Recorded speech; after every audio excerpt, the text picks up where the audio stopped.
Thiam, je suis le fondateur de la marque Alido. Donc Alido aujourd'hui c'est une marque sénégalaise qui produit des couches pour bébés, qui fait aussi des détergents. Et dans le volet qui nous intéresse le plus aujourd'hui, c'est le volet Alido Food. Donc je pense que c'est un modèle de chaîne de valeur.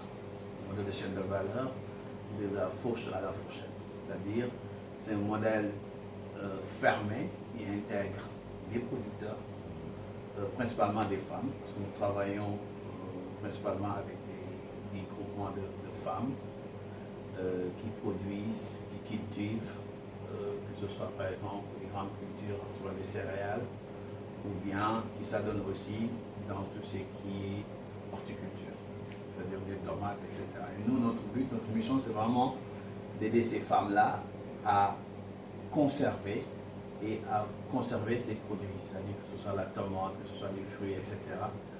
Mettre en place un programme appelé de transformer cette eau, où il n'y aurait plus de pertes liées à post-récolte.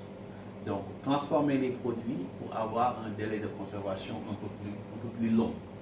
Et c'est ce qu'on a réussi à faire, en tout cas à une échelle aujourd'hui, je dirais, même si c'est petit et tout ça. Nous avons une unité de transformation qui est basée à Cap-Bac, avec une responsable de production qui s'appelle Madame Fatoulo, qui gère vraiment toute la partie transformation. Donc, ce volet-là. Et une fois que ces produits transformés, tout est ramené ici au niveau de Dakar, où on s'occupe, nous, de la partie distribution. Maintenant, ce qu'on essaye de faire avec ces femmes, c'est vraiment non seulement les former, pour qu'elles-mêmes aussi puissent conserver les mêmes produits. Par exemple, les tomates, aujourd'hui, cette année, on a eu à faire 15 tonnes. Et ces 15 tonnes-là viennent d'à peu près de, je dirais, une centaine de périmètres, avec des groupements de femmes qui ont produit des tomates et qui ne savaient plus quoi faire. Donc nous, à Alido, ça nous permet aussi d'avoir de la traçabilité. La traçabilité sur les produits utilisés dans le processus de transformation, ce qui est aujourd'hui primordial, ce qui est exigé par certains clients, surtout, je peux nommer par exemple les produits qu'on exporte par exemple au Canada aujourd'hui.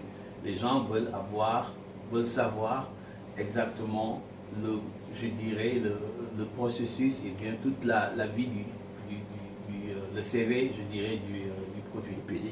Le pédigré du produit. Et donc, du coup, aujourd'hui, c'est très important pour nous d'avoir créé ce petit système qui nous permet de travailler directement avec des producteurs qui n'utilisent pas d'engrais chimiques. Parce que tout ce qui utilise d'engrais chimiques, c'est exclu, parce que dans notre production, on veut que ce soit une production saine, une agriculture qui n'utilise pas d'engrais chimiques, parce que ça va affecter les produits transformés. Donc tous les produits que vous allez voir ici sont des produits où il n'y a pas d'additifs, il n'y a pas de tout ce qui est par exemple des suppléments chimiques, etc. Même dans les techniques de conservation, on utilise des techniques qui n'utilisent pas, qui ne demandent pas en tout cas l'apport de produits chimiques ou bien nocifs à la santé. Donc aujourd'hui, c'est un programme qu'on cherche à vraiment développer, à élargir pour toucher le maximum de femmes possible. Et dans la partie distribution, nous sommes en train de mettre en place un projet pour pouvoir, à travers des tricycles un peu partout, une cuisine centrale qui va nous permettre de proposer des plats et des mets faits uniquement à base de ces produits locaux, de ces produits transformés. Donc la venue de ce matériel est importante aujourd'hui pour nous parce que vraiment on est dans cette phase où le contrôle de qualité est important, le contrôle d'hygiène c'est vraiment important. Donc nous sommes en train de mettre en place des processus et je pense qu'il va nous permettre de les améliorer, d'avoir des contrôles à tous les niveaux. Le programme informatique est en place. Voilà, donc on a déjà le programme qui est en place. Maintenant, il faut le filer, il faut l'alimenter et il faut mettre en place des garde-fous qui nous permettent vraiment de s'assurer que ce qu'on fait, ça respecte les normes internationales. Parce que le but c'est de donner de la valeur à ces produits locaux et de leur donner une portée internationale, que ce soit un produit qui peut être vendu un peu partout dans le monde et qui respecte les mêmes normes exigées, que ce soit par l'Union européenne ou que ce soit par exemple par le Canada, etc. Parce qu'aujourd'hui on en a besoin. Donc valoriser ces produits. Je pense qu'on a eu à tester un peu la pâte de noix de cajou qui est excellente. Donc on essaye de trouver vraiment des alternatives à ce qu'on consomme et qui est importé.